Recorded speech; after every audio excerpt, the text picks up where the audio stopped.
This happened in the small town of Ensley, Michigan, with a population of just about 2,500 residents. In one of the houses located on a quiet street on the outskirts of town, a horrific crime took place. The police struggled for a long time to piece together the numerous clues and leads they found at the scene. But unexpectedly, a witness appeared whose testimony helped shed light on this complex case. He clearly remembered the last words of the victim before death. This story is about how the persistence and professionalism of the police helped solve a brutal murder and achieve justice, despite what seemed to be a dead end in the investigation. Martin Durham, born in 1969, grew up in the town of Grantrapids, Michigan, in a family with several children. His parents owned a house in the countryside, so Martin's childhood was spent in the picturesque surroundings of nature. Like many boys his age, he enjoyed fishing, hiking, and was fond of photography, trying to capture bright moments of life. Often together with his older cousin, they would take a tent, backpacks, and go on multi-day hikes, enjoying the fresh air and the beauty of the surrounding landscapes. Over the years, a strong friendship developed between them that lasted a lifetime. Martin met his first love at the age of 17. Her name was Glenna Johnson. She was a year older than him. The young people lived next door to each other and went to the same school. But their whirlwind romance did not last long, and soon they broke up.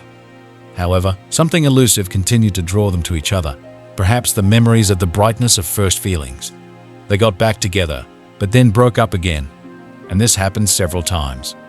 Martin and Glenna had a lot in common, so despite the breakups, they constantly gravitated towards each other. Perhaps the reason was the similarity of interests and hobbies that made them kindred spirits.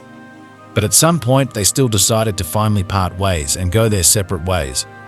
A long time passed before the former lovers saw each other and talked again. During this time, another girl appeared in Martin's life, to whom he immediately felt a liking.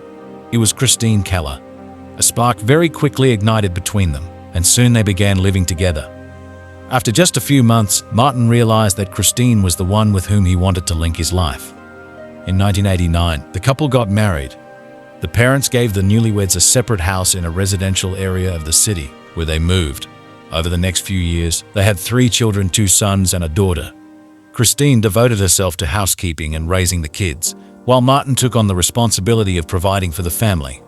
He not only worked as an auto mechanic, but also for many years moonlighted at a local restaurant. The income was quite decent, and the family had enough to live on. However, the first years of family life turned out to be difficult, especially considering that all 3 children were born one after the other. The shoulders of the young parents were burdened with a lot of worries and cares associated with caring for the babies. Constant lack of sleep and fatigue made themselves felt, because of which the couple began to quarrel more and more often. But they did not give up and were full of determination to cope with all the difficulties. Martin proved to be a caring and loving father who tried with all his might to provide a decent life for his family. To many, he seemed like an exemplary family man. But unfortunately, even Martin's attitude towards his family did not protect him from the tragic events that happened in March 1995. One day, a truck whose driver ignored a red traffic light crashed into Martin's car at full speed. The damaged car dragged the passenger car along with the driver for several dozen meters, after which it finally stopped. As a result of this terrible accident, Martin received serious injuries, multiple fractures, including ribs, jaw and legs, as well as a severe traumatic brain injury. A significant area of the brain was damaged. The best doctors fought for Martin's life, but despite all their efforts, he fell into a coma in which he remained for several months. During this time, he had to undergo several complex surgeries. Surviving was a miracle, and ahead of him was a long and difficult recovery period. Even such seemingly elementary things as the ability to sit or hold his head, Martin had to relearn from scratch. He actually had to learn to control his body anew. In addition, his face was disfigured, and some brain functions were irretrievably lost. But despite all this, Martin did not give up. He continued to fight to return to normal life and be with his family again. At first, the man could not do without a wheelchair at all. Then for a long time he moved on crutches. Gradually, his health improved, but only physically. Psychologically, Martin was broken. He realized that he would no longer be able to work as a mechanic and support his family as before. And now his capabilities were severely limited due to the injuries he sustained. All this turned his former life upside down. The most painful thing for Martin was the realization that he would no longer be able to lead the active lifestyle he was used to. Previously, he loved spending time in nature, going hiking, fishing, and now he was forced to stay at home around the clock, and sometimes even be bedridden. Every movement was given with incredible difficulty and was accompanied by severe pain, which could only be dulled by the most powerful painkillers. And judging by the doctor's predictions, Martin would have to put up with these consequences of the accident for the rest of his days. But it was not only the victim himself who suffered from this situation, but also his loved ones. It was especially difficult for his wife Christine, who had previously been engaged only in household chores and raising children. And now she was forced to urgently look for a job and arrange for the kids to go to kindergarten in order to somehow make ends meet and provide for the family. She also had to take care of her disabled husband. It's good that relatives came to the rescue, thanks to whose support Christine was able to cope with the trials that fell on her. But as it turned out, financial difficulties were not the only problem. According to Christine, Martin became irritable, often snapped at her, showing incomprehensible aggression and hostility. In addition, due to a brain injury, he began to have memory problems. The man forgot not only some long-standing events, but also what had been happening to him and his family in recent years. It happened that he could not remember the names of his children, and many friends with whom Martin had been close for decades, he now perceived as completely unfamiliar people. All this led to the fact that Martin began to withdraw into himself more and more and move away from others. He simply could not maintain normal communication due to constant confusion in his head, memory problems, and lack of concentration. The man became alienated and indifferent to everything. He spent most of his time alone with his thoughts, which he did not share with anyone. At the same time, Martin continued the course of treatment and rehabilitation. He regularly attended physiotherapy procedures. From time to time, he was admitted to the hospital for another examination. During this period, he had to change several doctors. And finally, the first positive results began to appear. Martin's physical condition improved significantly, although the psychological consequences of what he had experienced still made themselves felt. Christine recalled this difficult period of their life with sadness and pain. She understood how hard it must be for her husband. After all, he had always been so punctual and pedantic before, especially when it came to finances, and now he could not even count his own money. At the same time, Martin constantly controlled and criticized his wife's expenses, which only increased the tension in their relationship. The young family was going through really hard times. Its head had to fight every day not only with physical pain and the consequences of injuries, but also with psychological problems. The inability to cope with some of them made Martin irritable and angry. He snapped at Christine for any reason, although she did not deserve it at all. For some time, Christine tried to treat this with understanding. She realized that it was very difficult for Martin now, and tried to accept all these changes in his character. But nothing lasts forever, and one day her patience ran out. 2 years after the ill-fated accident, she filed for divorce. Later, the woman admitted that she took this step not out of good life, but simply because Martin had become completely unbearable. For the man, this was another blow. For a long time, he felt resentment and bitterness over Christine's decision to leave him. The ex-wife took the children and moved out of their shared home, while Martin remained under the supervision of his parents, who visited him regularly. But life did not end there. It was necessary to move on, and Martin did not even think to stop and give up. The man received a decent insurance payout, which he decided to invest in real estate. He bought a new house in another area. In addition, throughout the recovery period, Martin received a monthly monetary compensation for the accident. This allowed him to stay afloat and provide for his existence. Martin moved into his new home not alone, but with a parrot that remained from his former family life. Christine loved this bird very much, but decided to leave it to her ex-husband so that he would not be so lonely. The parrot was already quite old, but became a real joy and moral support for Martin in his new place. The only consolation for Martin in his new life was his faithful feathered friend, a 15-year-old African grey parrot named Bud. It was in this unusual company that the man settled in a house located in the Sand Lake area, about 36 kilometers from his former home. Martin was determined to regain his strength as soon as possible, get back on his feet and start living a full life, primarily for the sake of his children. He settled in and adapted quite quickly in his new place. Despite the divorce, the man continued to maintain close ties with his sons and daughter, communicating with them regularly. Moreover, he even managed to establish quite friendly relations with his ex-wife. She noted that Martin had some inner core and a clear goal to get back on his feet as soon as possible and return to normal life. Behind the house, Martin laid out a small garden and enjoyed arranging it. It turned out that the man had a real talent for landscape design and gardening. The neighbors quickly appreciated his abilities in this area and began to turn to him more and more often with a request to help them arrange their plots and take care of the lawn. In fact, this became an additional source of income for Martin, and most importantly, it restored his sense of self-worth and faith that he was able to overcome any difficulties. All this had a beneficial effect on Martin's condition. During this period, doctors recorded a stable, positive trend in him. Of course, the recovery was not as fast as we would like, but progress was obvious. However, despite the clear improvements in Martin's well-being and morale, his ex-wife was in no hurry to return to him. Christine was afraid that after calming down and believing in the irreversibility of the changes, Martin would again begin to demonstrate the negative sides of his personality, as had happened more than once before. Therefore, she decided to limit herself to only moral support for now.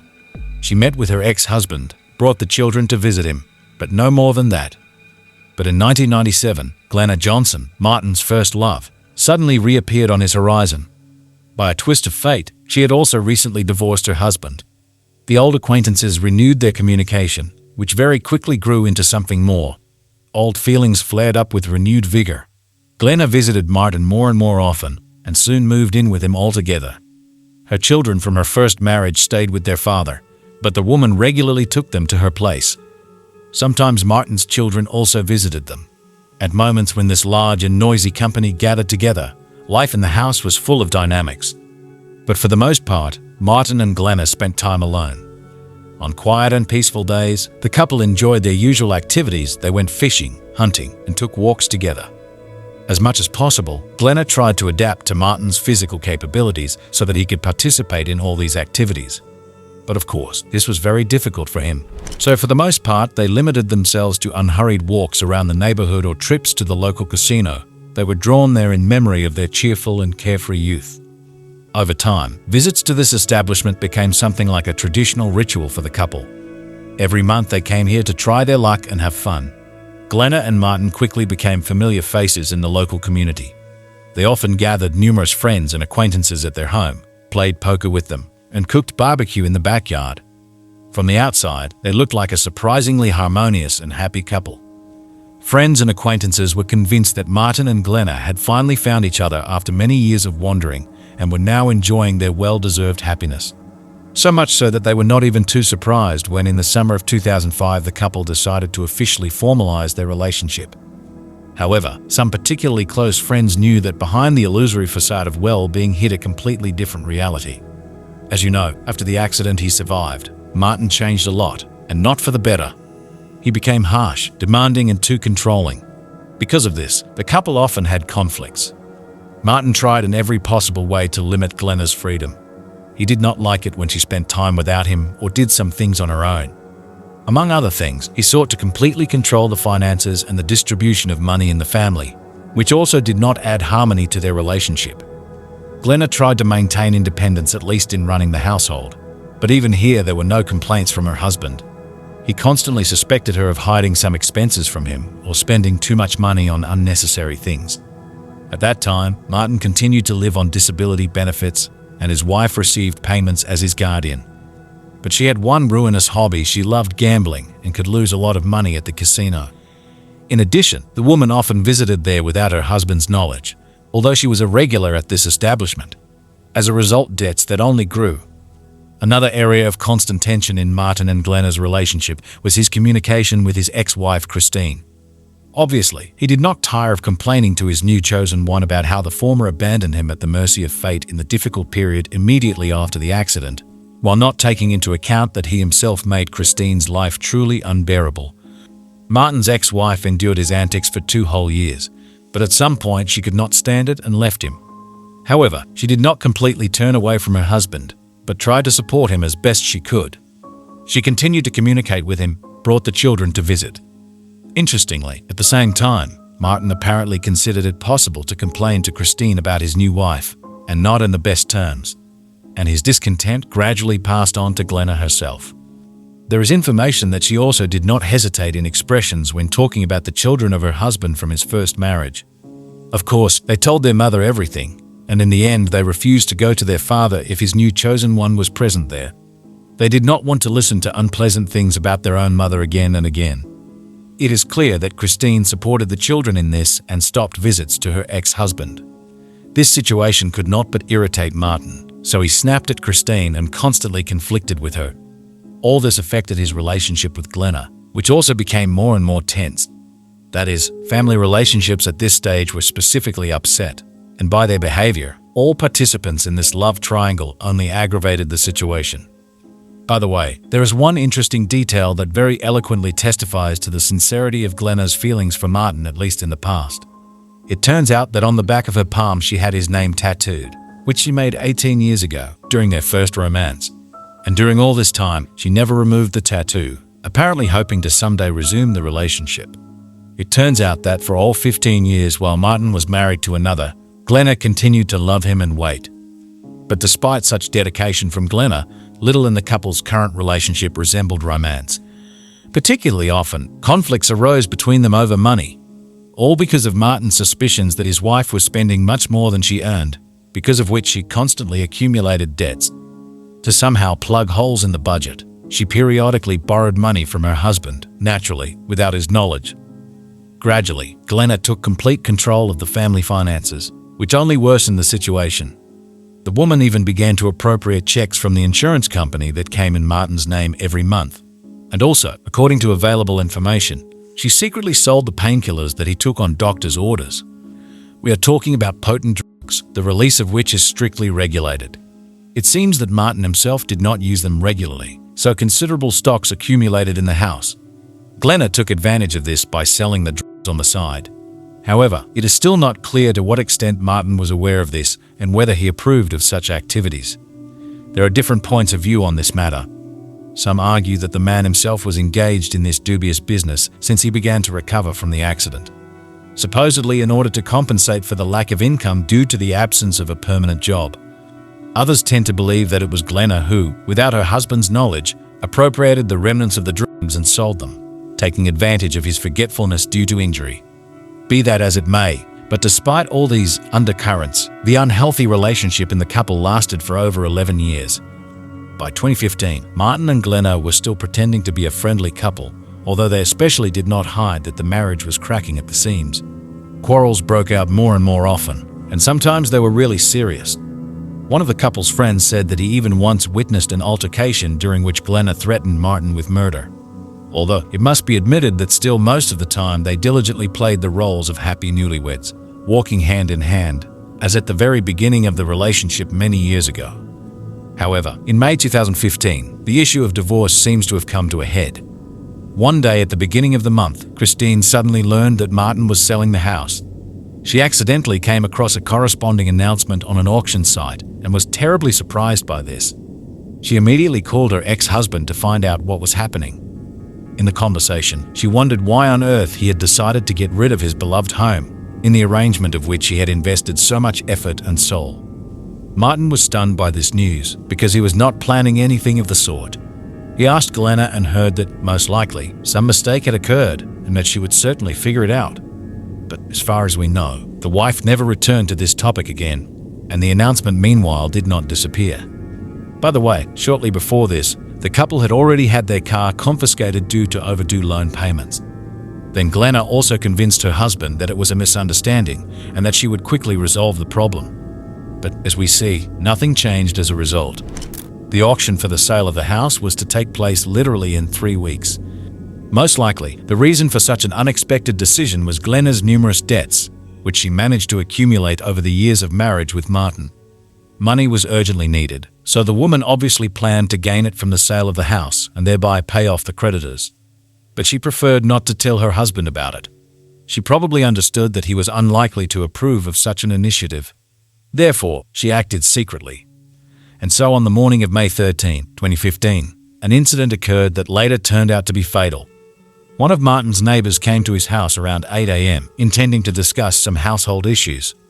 To the man's surprise, no one opened the door for him, although usually at this time the owner was already awake and going about his business pottering in the garage or in the garden. Moreover, Martin's car was parked near the house, so he clearly hadn't gone anywhere. It was also strange that Glenna, who also usually woke up early and was busy with household chores, did not respond. The neighbor nervously walked around the house, but in vain. Everywhere was quiet, and the garage was generally locked from the inside. However, the front door was open. The man entered the house, called out to the owners, but again silence in response. A little confused, he went to the couple's bedroom and froze on the threshold, struck by a terrible sight. Right in the middle of the room, Martin lay in a pool of blood, and next to him was his wife Glenna with a gunshot wound to the head. Frightened to death, the neighbor immediately ran out, assuming that an armed criminal might be hiding somewhere in the house. With trembling hands, he dialed 911 and called the police.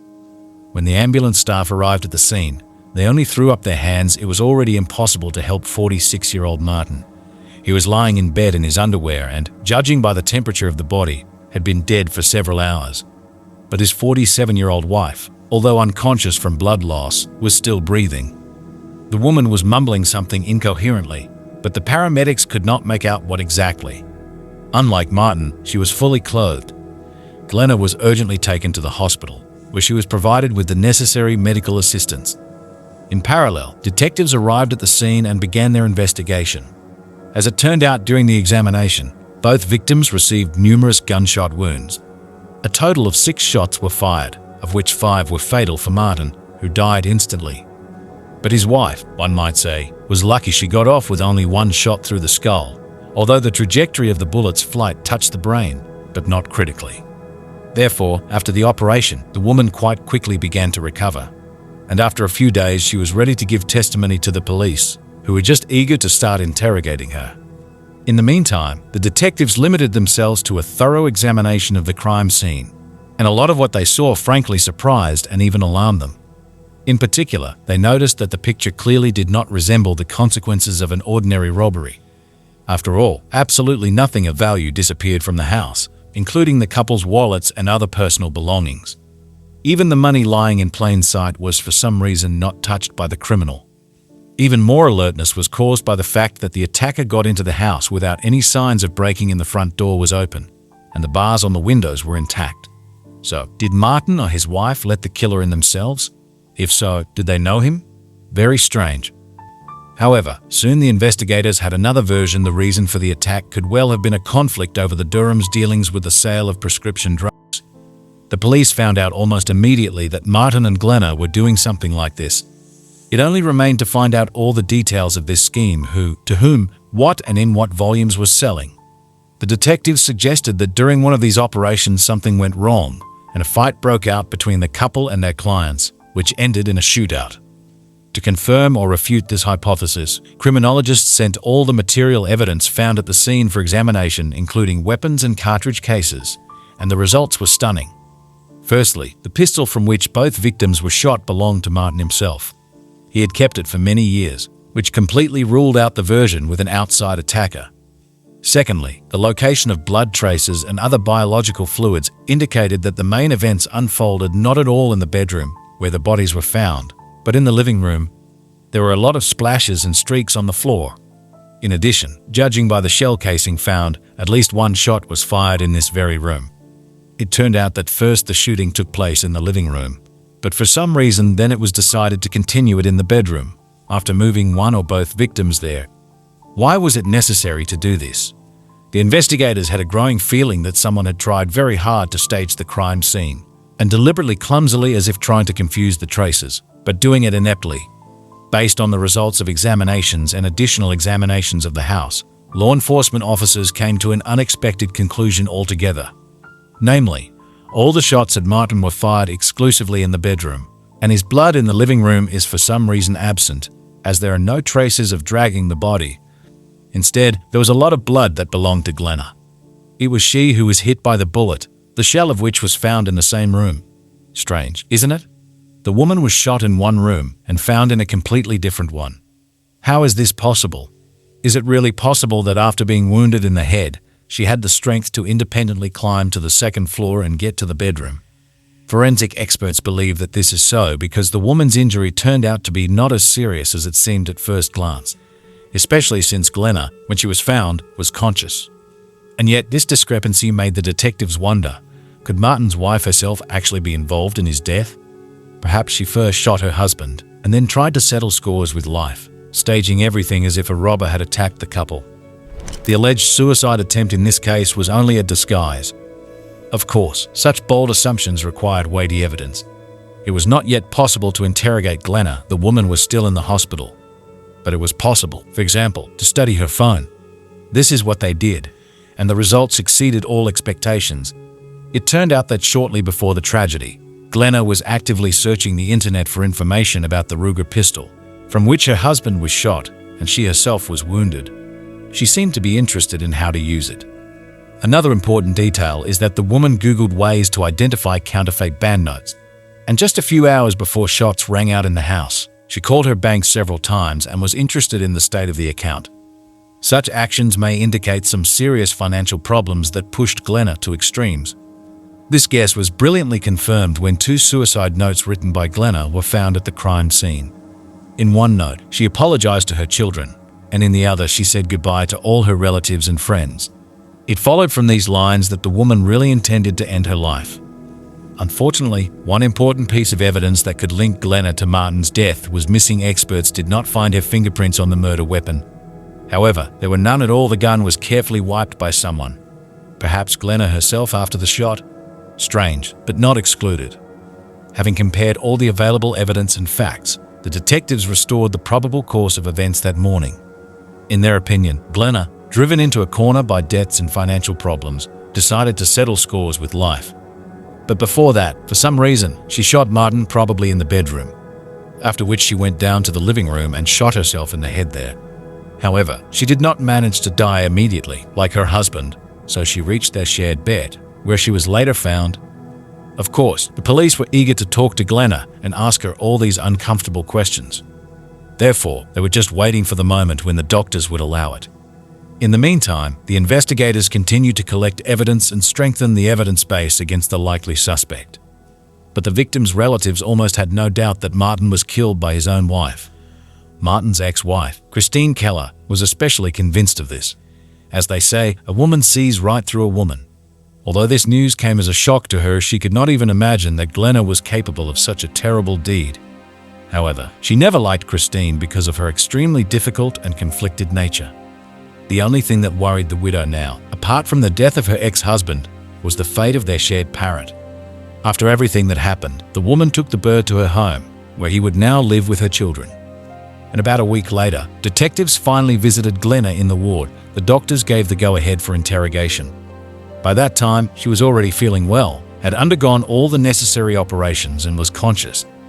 According to the doctors, she was quite capable of giving adequate testimony. It remained only to listen to what she would tell. However, despite the optimistic assessment of the doctors regarding Glenna's condition, during the interrogation she suddenly stated that she did not remember anything at all about the events of that morning. According to the woman, she never wrote any suicide notes and certainly did not plan to either kill Martin or lay hands on herself. Such total oblivion alarmed the police well. A person cannot remember absolutely nothing about such a horrible and traumatic incident, the center of which was herself. Moreover, Glenna time and again denied the very possibility of attacking her husband, but at the same time, as if deliberately emphasizing that she had no idea what had happened in their house a few days ago. You must admit, this is very strange and suspicious, and rather resembles a clumsy attempt to cover up traces and avoid responsibility. But well, the hands of the police were tied, because for an official accusation they did not yet have enough evidence. The investigation had to take a break, and only a few months later, when Glenna finally fully recovered and was discharged from the hospital, the department was able to resume this case. However, even in view of the new circumstances, the detectives understood that the evidence gathered was not enough. They were too indirect and ambiguous. This meant that there was a risk that the jury would not be convinced after all. Glenna could play on pity, pointing to her injury and complete memory loss. But it was at this moment that the unexpected happened. Assistance to the investigation was provided by the one from whom no one expected it at all. One night, Christine woke up from a strange noise on the first floor of the house. Suddenly, the parrot that had moved to her after the death of the owner started talking. The woman went downstairs and almost fainted from what she heard. The bird kept repeating the eerie phrase, "Please, Glenna, don't shoot." Moreover, he uttered these words exactly in the voice of Martin. Christine's hair literally stood on end from the realization of what she had just witnessed. Fortunately, she did not lose her head and was able to record this creepy monologue on the camera of her mobile phone. Get your ass over here now! No!